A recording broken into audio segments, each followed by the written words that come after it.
mantan Mendikbudristek Nadiem Makarim datang memenuhi pemanggilan KPK untuk menjalani pemeriksaan kasus pengadaan Google Cloud di kementerian yang dipimpinnya dulu. Kasus ini berbeda dengan kasus korupsi pengadaan sistem Chromebook yang telah lebih dulu ditangani oleh Kejaksaan Agung. KPK mengkonfirmasi kasus dugaan korupsi pengadaan Google Cloud di Kemendikbudristek masih dalam tahap penyelidikan. Dengan begitu, belum ada yang ditetapkan sebagai tersangka dan kehadiran Nadiem hanya untuk dimintai keterangan. Sebelum memanggil Nadiem, KPK telah terlebih dahulu memeriksa sejumlah pihak, termasuk mantan staf khusus Nadiem saat masih menjadi Menteri Pendidikan Kebudayaan, Riset dan Teknologi.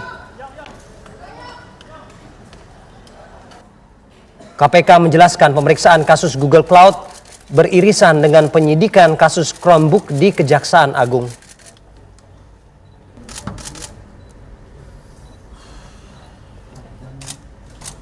Langsung. Tungguin tadi ya? Enak tuh yang di depan. Langsung. Didampingin. Mantan Menteri Agama era Presiden Joko Widodo Yakut Khalil Qomas hari ini juga datang penuhi panggilan KPK. KPK memanggil Yakut untuk melengkapi penyelidikan kasus penyelenggaraan aturan pembagian kuota haji tambahan pada tahun 2024. Kasus ini terjadi menyusul 20.000 kuota haji tambahan dari Arab Saudi untuk Indonesia. Menurut aturan, 92% kuota tambahan diperuntukkan haji reguler, sisanya untuk haji khusus. Tapi pada pelaksanaannya, 20.000 kuota tambahan dibagi dua sama rata. 10.000 diperuntukkan haji reguler, 10.000 untuk haji khusus. KPK meyakini hal ini sebagai tindakan melanggar hukum penyelenggaraan haji 2024, dalam hal ini Kementerian Agama yang saat itu dipimpin oleh Yakut Khalil Qomas. Di sekitar pukul 9:30 waktu Indonesia Barat, dua mantan menteri di era Presiden Joko Widodo, yakni mantan Mendikbudristek Nadiem Makarim dan juga mantan Menteri Agama Yakut Khalil Qomas ini sudah datang untuk memenuhi panggilan KPK.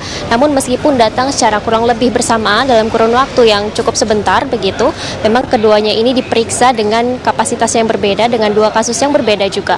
Kalau Nadiem Makarim sendiri hari ini akan memenuhi panggilan KPK untuk diperiksa, dimintai keterangan mengenai kasus pengadaan Google Cloud, yang mana Google Cloud ini merupakan salah satu platform yang digunakan pada saat itu, pada saat Menteri Nadiem Makarim menjabat sebagai Mendikbudristek pada saat pandemi COVID-19, digunakan untuk akses belajar secara daring, yang mana memang pengadaan Google Cloud ini diperuntukkan untuk menghimpun data-data sekolah yang ada di Indonesia berskala nasional, sehingga pada hari ini KPK akan menyelidiki dan memintai keterangan dari Nadiem Makarim mengenai proses pembayaran kepada platform Google Cloud tersebut. Karena kalau dilihat penggunaan Google Cloud dan juga data yang dihimpun ini oleh Mendikbudristek cukup banyak, maka pihak KPK sendiri akan menggali begitu lebih dalam bagaimana proses pembayaran dan juga bagaimana pengadaan dari platform Google Cloud tersebut. Dan ini memang juga berbeda dari kasus yang telah ditangani oleh pihak Kejaksaan Agung, yang mana memang dari Kejagung sendiri ini menyelidiki begitu, yang mana memang sudah ditetapkan 4 tersangka mengenai pengadaan Chromebook ataupun laptop.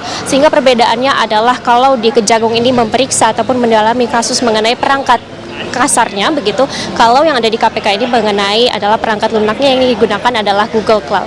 Dan memang tadi Nadiem Makarim sendiri datang didampingi dengan kuasa hukumnya, ini adalah Hotman Paris, tetapi dalam pemeriksaannya Nadiem ini sendiri begitu langsung naik ke lantai 3 dari Gedung Merah Putih KPK, dan pemeriksaan masih berlanjut hingga saat ini. Dan tidak lama dari Nadiem Makarim datang sendiri, juga mantan Menteri Agama Yakut Khalil Qomas juga datang untuk memenuhi panggilan KPK dengan kasus yang berbeda juga tentunya, yakni adalah mengenai bagaimana penyelenggaraan aturan kuota haji pada tahun 2024, yang mana KPK ini juga menduga adanya penyelewengan dari kuota tambahan yang diberikan oleh pemerintah Arab Saudi kepada pemerintah Indonesia sebanyak 20.000 kuota haji, yang mana seharusnya ada 92% kuota yang dikhususkan untuk haji reguler dan 8% kuota untuk haji khusus. Tetapi dalam penyelenggaraannya KPK mengendus bahwa ada penyelewengan begitu dengan rincian sebagai 50% dan juga 50% masing-masing dengan kuota yang sama untuk haji khusus dan juga haji reguler.